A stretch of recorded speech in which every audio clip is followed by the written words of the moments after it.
الحمد لله رب العالمين نحمده ونصلي على رسوله الكريم أما بعد فأعوذ بالله من الشيطان الرجيم بسم الله الرحمن الرحيم ما يلفظ من قول إلا لديه رقيب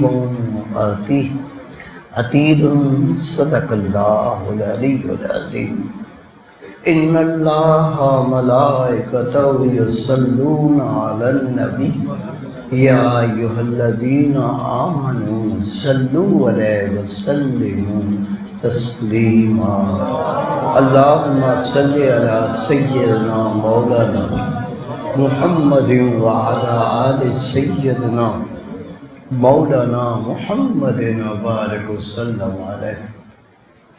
میرے عزیز دوستو، واجب احترام بزرگوں، انتہائی پیارے بیٹوں، میری پیاری ماؤں، بہنوں، بیٹیوں، عاجز ناچیز پر تقصیر گناہ گار بندے نے آپ کے سامنے اللہ کے پاک کلام میں سے ایک حصہ تلاوت کرنے کا شرف حاصل کیا۔ رب العزت سے دعا ہے وہ پاک ذات عاجز کو صحیح مفہوم بیان کرنے کی، آپ سب کو سننے کی، ہم سب کو اس پر عمل کرنے کی توفیق عطا فرمائے۔ اللہ تعالیٰ نے اپنے پاک کلام میں ارشاد فرمایا، وہ زبان سے ایک لفظ نکالتا ہے، اس کا نگہبان اس کو لکھنے کے لیے تیار ہوتا ہے۔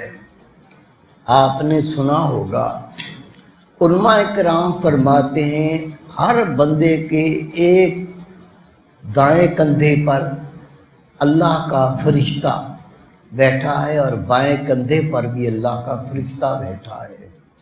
جب بندہ مومن نیکی کرتا ہے، اچھا کام کرتا ہے تو دائیں کندھے والا فرشتہ اسے لکھ لیتا ہے۔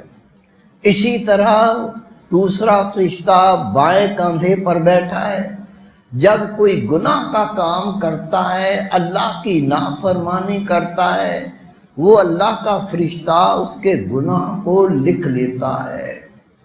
اسی کا ذکر کرتے ہوئے اللہ تعالیٰ نے ارشاد فرمایا، اے میرے بندو، اے میری پیاری بندیوں، تمہارے منہ سے کوئی لفظ نکلتا ہے، کوئی بات نکلتی ہے تو نگہبانی کرنے والا اسے لکھنے کے لیے تیار ہوتا ہے۔ اس لیے اللہ تعالیٰ اپنے بندوں کو، اپنی بندیوں کو یہ حکم دیتا ہے کہ تم اپنی زبان سے ایسا لفظ نہ نکالو کہ دنیا آخرت میں ذلت اور رسوائی اٹھانی پڑے۔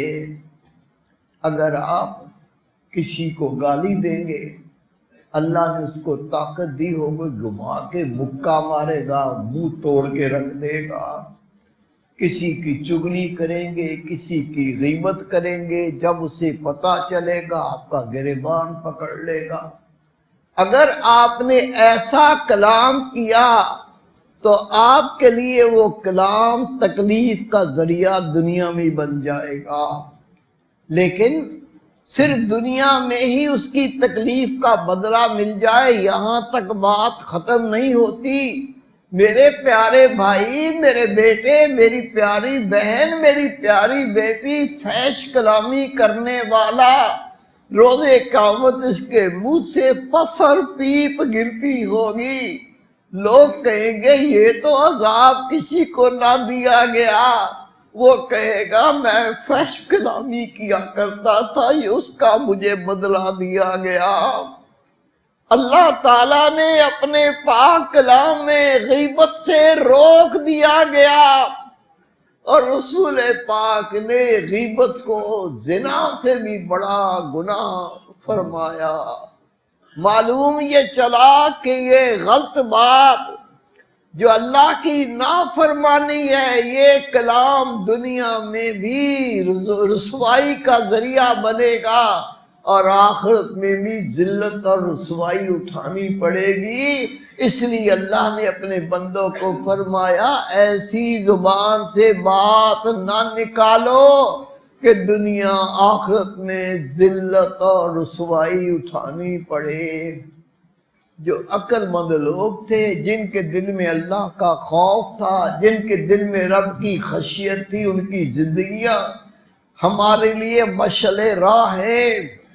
حضرت سیدنا صدیق اکبر رضی اللہ تعالیٰ عنہ اپنے منہ میں کنکر رکھا کرتے تھے کہ بولنے سے رکے رہیں۔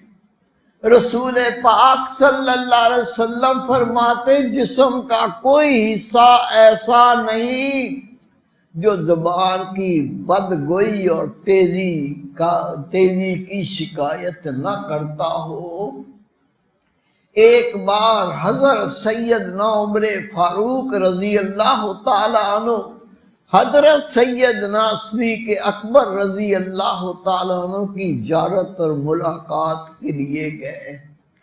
آپ فرماتے ہیں جب میں نے سیدنا صدیق اکبر رضی اللہ تعالیٰ عنہ کو دیکھا تو آپ اپنی زبان پکڑ کے کھینچ رہے تھے اور رو رہے تھے۔ میں نے کہا صدیق اکبر اللہ آپ کو بخشے، رکیے، آپ یہ کیا کر رہے ہیں؟ سیدنا صدیق اکبر رضی اللہ تعالی عنہ نے فرمایا یہی زبان ہے جو مجھے ہلاکتوں کے مقام پر لے جاتی ہے۔ یہ وہ ہستی جن کا اتنا بڑا رتبہ کہ انبیاء کرام بڑی شان والے، اور انبیاء کرام کے بعد کوئی ہستی اور ذات ہے وہ صدیق اکبر ہے۔ وہ اپنی زبان کے بارے میں اتنے فکر مند ہیں، اپنی زبان کو پکڑ کے کھینچتے ہیں اور روتے ہیں، اور جب آپ کو روکا جاتا ہے تو فرماتے ہیں یہی زبان مجھے ہلاکتوں کے مقام پر لے جاتی ہے۔ میرے پیارے بھائی، میرے بیٹے، حضرت انس رضی اللہ تعالیٰ عنہ فرماتے ہیں میں نے سیدنا نبی پاک سے پوچھا یا رسول اللہ صلی اللہ علیہ وسلم میرے اندر سب سے زیادہ خطرناک چیز کیا ہے؟ اللہ کے محبوب نے اپنی زبان مبارک نکال کے فرمایا زبان۔ آپ فرماتے کہ شخص نے عرض کی یا رسول اللہ صلی اللہ علیہ وسلم مجھے کوئی نصیحت فرمائیں کہ آپ کے بعد مجھے کسی سے پوچھنا نہ پڑے۔ نبی پاک صلی اللہ علیہ وسلم نے ارشاد فرمایا تو اللہ پر ایمان لا اور پھر اس پر پختہ ہو جا۔ عرض کی یا رسول اللہ میں کس پر قابو رکھوں؟ تو رسول پاک نے فرمایا اپنی زبان پر قابو رکھ۔ حضرت ذوالنور مصری رحمت اللہ علیہ ایسا خدا کا ولی ہے، جس رات آپ کا وصال ہوا آسمانوں پر یہ ندا کی جاتی تھی کل ذوالنور مصری کا وصال ہو جائے گا، جو شخص ان کے جنازے میں شریک ہوگا رب اس کو بخش دے گا۔ جب آپ کا وصال ہو گیا لوگ پہنچے، 1,00,000 کا جنازہ تھا، زمین پر لوگوں کا جمع غفیر قبرستان طرف چل رہا تھا اور آسمان پر پرندے اڑ رہے تھے۔ خدا کی قسم واجد نے خود پڑھا لکھا ہے لوگ دفن کر کے واپس آ گئے، لیکن وہ پرندے جو جنازے میں گئے تھے وہ آپ کی قبر انور پر اپنے پروں کو ملتے تھے اور روتے تھے اور چیختے تھے۔ ان کی جدائی ان سے بھی پریشانی کے عالم میں آنکھوں سے آنسو رواں ہوتے تھے۔ حضرت ذوالنور مصری رحمت اللہ علیہ سے پوچھا گیا حضرت بتائیے نفس پر سب سے زیادہ قابو رکھنے والا کون ہے؟ آپ نے فرمایا جو زبان پر سب سے زیادہ قابو رکھتا ہے وہی نفس پر زیادہ قابو رکھنے والا ہے۔ حضرت مالک بن دینار رحمت اللہ علیہ روایت کرتے ہیں کہ ایک بار اللہ کے رسول صلی اللہ علیہ وسلم تشریف فرما تھے، ایک شخص آیا، اس نے طویل کلام کیا، بولے گیا، جب اس نے بولنا بند کیا تو رسول پاک نے فرمایا تیری زبان کے کتنے دروازے ہیں؟ اس نے عرض کی یا رسول اللہ 4۔ اللہ کے محبوب نے ناگواری کا اظہار کرتے فرمایا اس میں کوئی ایک دروازہ بھی ایسا نہیں تھا جو تجھے طویل کلام کرنے سے روکتا۔ حضرت علی بن بکار رحمت اللہ علیہ فرماتے لوگوں اللہ نے ہر چیز کے 2 دروازے بنائے، لیکن زبان کے اللہ نے 4 دروازے بنائے۔ 2 ہونٹ 2 دروازوں کی چوکھٹیں ہیں، اور 2 جبڑے 2 دروازوں کی چوکھٹیں ہیں۔ اس لیے اللہ نے زبان کو طویل کلام سے روکنے کے لیے اللہ نے 4 دروازے فرمائے تاکہ کلام کم کرے۔ ایک بزرگ فرماتے ہیں ہر چیز کے 2 دروازے، زبان کے 4 دروازے، آنکھ کے 2 دروازے، کان کے 2 دروازے۔ آپ فرماتے اس بات کا ثبوت ہے کہ زبان سے کم بولو، آنکھوں سے عبرت کی نگاہ سے دیکھو، کانوں سے اچھی باتیں سنو۔ حضرت ابو وائل رضی اللہ تعالی عنہ نبی پاک کے صحابی ہے، آپ فرماتے میں خانہ کعبہ میں موجود تھا، میں نے دیکھا حضرت عبداللہ ابن عمر رضی اللہ تعالی عنہ صفا پہاڑی پر چڑھے، جب اوپر پہنچ گئے آپ نے بیٹھ کر اپنی زبان کو پکڑ کے کہا اگر تو اچھی باتیں کرے گی تو دنیا آخرت میں فائدہ پائے گی، اور اگر تو اپنی زبان سے بری باتیں کرو گے تمہیں دنیا آخرت میں رسوائی اور ذلت اٹھانی پڑے گی۔ میرے پیارے بھائی، میرے بیٹے، نبی پاک صلی اللہ علیہ وسلم کا فرمان مبارک ہے تمہارا ایمان درست نہیں ہو سکتا اگر تمہارا دل درست نہ ہو، اور تمہارا دل درست نہیں ہو سکتا اگر تمہاری زبان درست نہ ہو۔ اور رسول پاک نے فرمایا وہ شخص جنت میں نہیں جائے گا جس کے شر سے اس کا پڑوسی محفوظ نہ ہو۔ رسول پاک صلی اللہ علیہ وسلم نے فرمایا جو زیادہ کلام کرتا ہے وہ زیادہ لغزشیں کرتا ہے، اور جو زیادہ لغزشیں کرتا ہے وہ زیادہ گناہ کرتا ہے، اور جو زیادہ گناہ کرتا ہے اس کی حقدار تو جہنم ہے کہ وہ جہنم میں جائے۔ میرے پیارے بھائی، میرے بیٹے، اللہ تعالیٰ کے رسول سے پوچھا گیا یا رسول اللہ صلی اللہ علیہ وسلم ہمارے ماں باپ قربان ہو جائیں، اللہ نے زبان کس کام کے لیے عطا فرمائی؟ نبی پاک صلی اللہ علیہ وسلم نے فرمایا زبان کے فقط 2 کام ہیں، زبان نیکی کا حکم دے، لوگوں کو برائی سے روکے، اور اللہ کا ذکر کرے، اس کے سوا زبان کا کوئی کام نہیں۔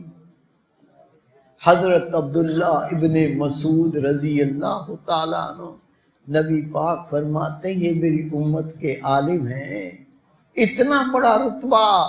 آپ فرماتے میں بولنے سے بہت ڈرتا ہوں، میں تو چاہتا ہوں اتنا ہی بولوں کہ میری حاجت پوری ہو جائے۔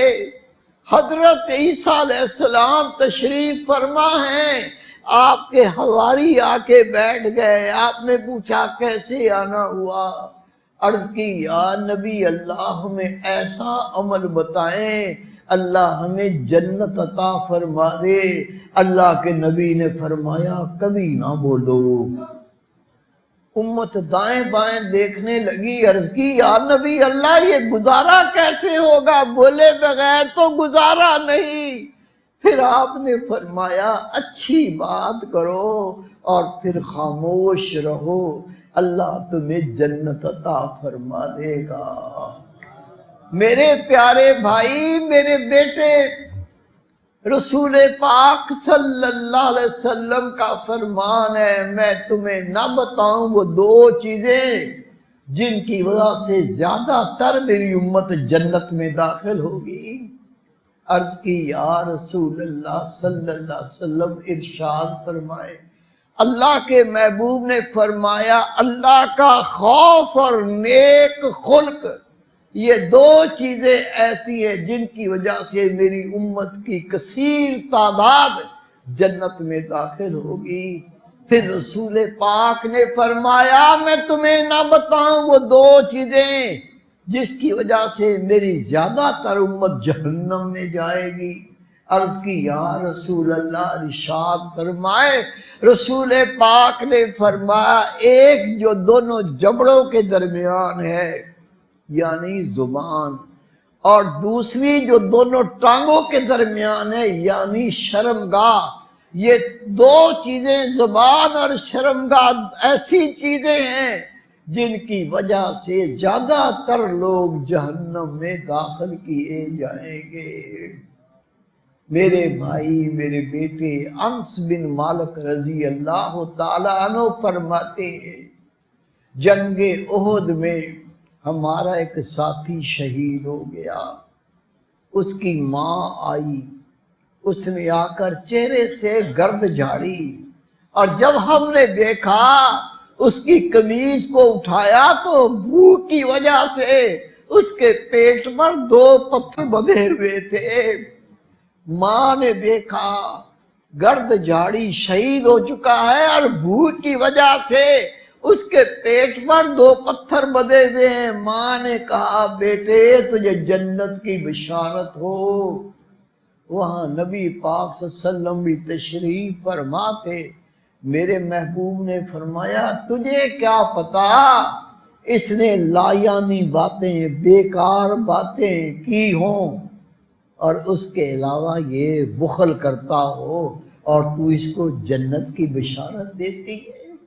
کیا معلوم چلا اللہ کے نام پر جان دے دی اور اللہ کے دین پر حال میں قائم تھا کہ بھوک کی وجہ سے پیٹ پر پتھر بندھے ہوئے تھے، اس کے باوجود اس کی بیکار باتیں، لایانی باتیں، بے معنی باتیں اور اس کا بخل اس کو جنت میں جانے سے روک سکتا ہے۔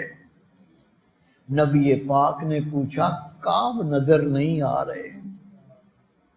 عرض کی یا رسول اللہ صلی اللہ علیہ وسلم حضرت کعب بیمار ہیں، شدید بیماری کی وجہ سے چل نہیں سکتے۔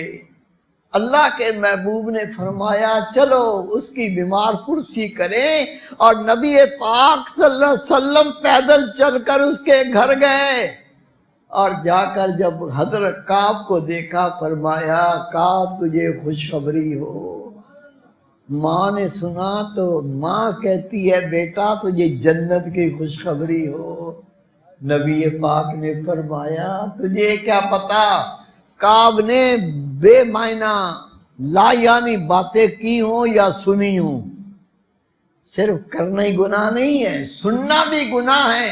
اگر کوئی ایسے ہی بیکار لایانی باتیں کرے تو اس سے الگ ہو کے اللہ کے ذکر میں مشغول ہو جاؤ۔ میرے پیارے بھائی، میرے بیٹے، زبان اللہ نے فقط ایک کام کے لیے، 2 کاموں کے لیے دی ہے۔ پہلا کام یہ زبان نیکی کا حکم دے، برائی سے روکے، اور دوسرا یہ زبان اللہ کا ذکر کرے۔ تو آپ نے امانت کے ساتھ خیر اور بھلائی کی، نہیں تو اللہ کے سامنے جواب دہی ہے، اور ہمارے بڑے بڑے عمل لایانی باتوں کی وجہ سے تباہ برباد ہو سکتے ہیں۔ اللہ رب کریم ہمیں زبان پر قابو رکھنے کی توفیق عطا فرمائے۔ وما توفیق الا باللہ۔